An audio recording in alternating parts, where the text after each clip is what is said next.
Hey, what's going on, you guys? This is Madam, and I'm coming back to you once again. This time, I'm going to go over to RadarOnline.com, and this is an exclusive. It says Diddy's Ironclad non-disclosure agreement his employees had to sign, and this is just giving some reference to the inner workings or alleged inner workings of how Sean Diddy Combs operates. It says by Douglas Montero. That is the article writer, and it says Diddy has close associates sign a ironclad non-disclosure agreement that prohibits them or their heirs from speaking publicly about him. The explosive 3-page NDA prohibits workers from talking about him, his family, or business associates, and remains in effect for the life of Diddy, plus 20 years or 70 years, whichever is longer, the document obtained by Radar Online said. Okay? It says the NDA shall inune to the benefit of and the be binding upon parties, hetero and their respective heirs, executors, administrators, representatives, designees, successors, and assigns. The document stated the top secret NDA was included as evidence in the $30 million sexual harassment lawsuit by music producer Rodney Little Rod Jones, who accused Diddy of sexual harassment. Jones lived with Diddy from September 2022 to November 2023 while working on his album Love, which we all know by now. Okay? It goes on to say, throughout his time living with Mr.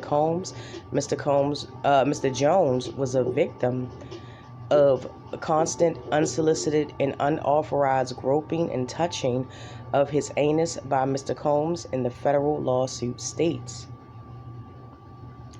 Diddy, through his powerhouse lawyer Sean Hawley, vehemently denied the allegations despite a March 25th Department of Homeland Security raid of Diddy's home in Los Angeles, California, and Miami, Florida, that was triggered by an alleged ST operation. We became aware of certain allegations during the course of the civil suit against Mr. Combs, an agent in the Miami told the New York Post. You have to understand that we didn't just decide on a whim to search his homes. A federal judge had to sign off.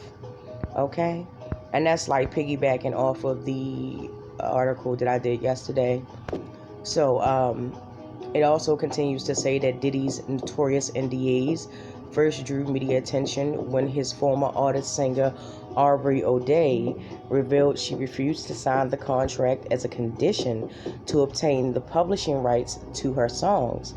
I have to release him from any claims or wrongdoings or actions prior to the date of the release, she said. I have to sign an NDA that I will never disparage Diddy, Bad Boy Records, his mother, Janice Combs, or son, Justin Combs, music, or EMI, or Sony, ever in public, she said last year. Labeled as a standard Combs NDA in the court documents, the 2022 contract clearly states that in the second paragraph that Diddy's reputation and private life is important. Sean Diddy Combs, aka Puff Daddy, artist privacy is highly valued, and all efforts will be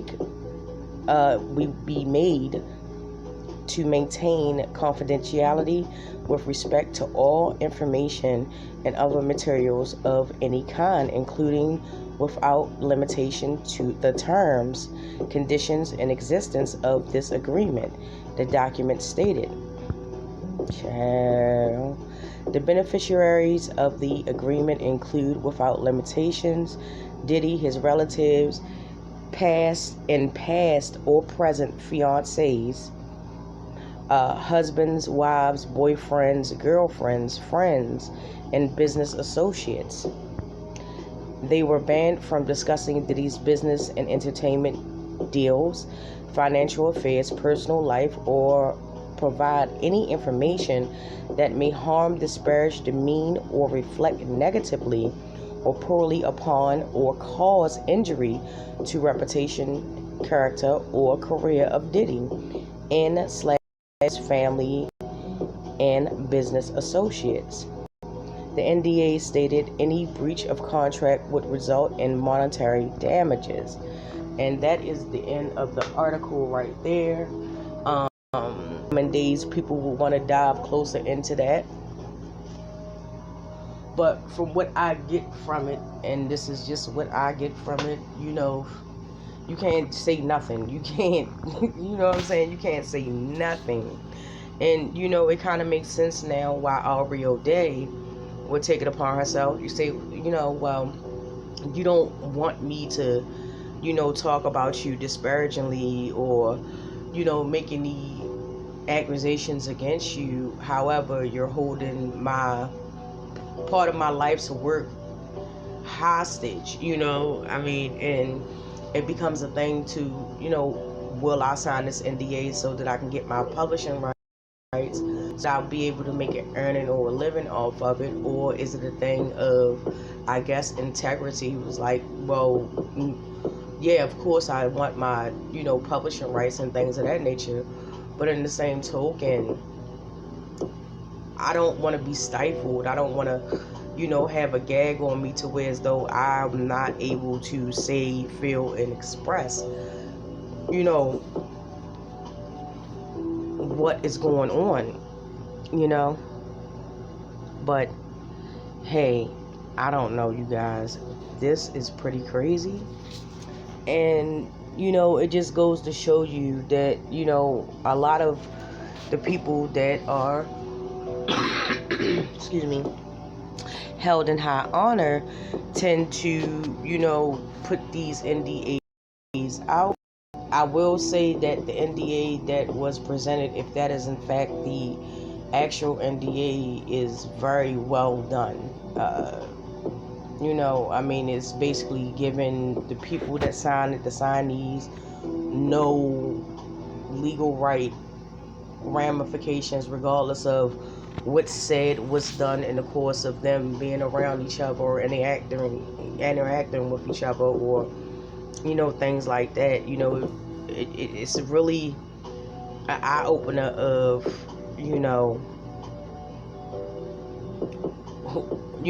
who signed the NDA. You know what I'm saying? That goes to say that that's not saying that people that did sign the NDA have something to hide or anything like that.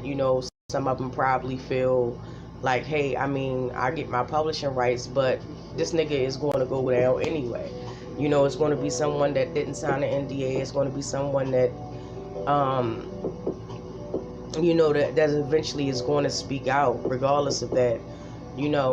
Some people do have, a conscience still, so they're still going to, the truth got to be known, at some point. But I don't know. That's just my theory on it. Nothing concrete. I'm just waiting to find out, just like everybody else, the ins and outs, the details, the ongoings, and such. So, with that being said, please drop down in the comment section. I love to hear from you. Chop it up with me. Don't forget to like, subscribe, and share. And with that, you guys, I will get with you in the next one.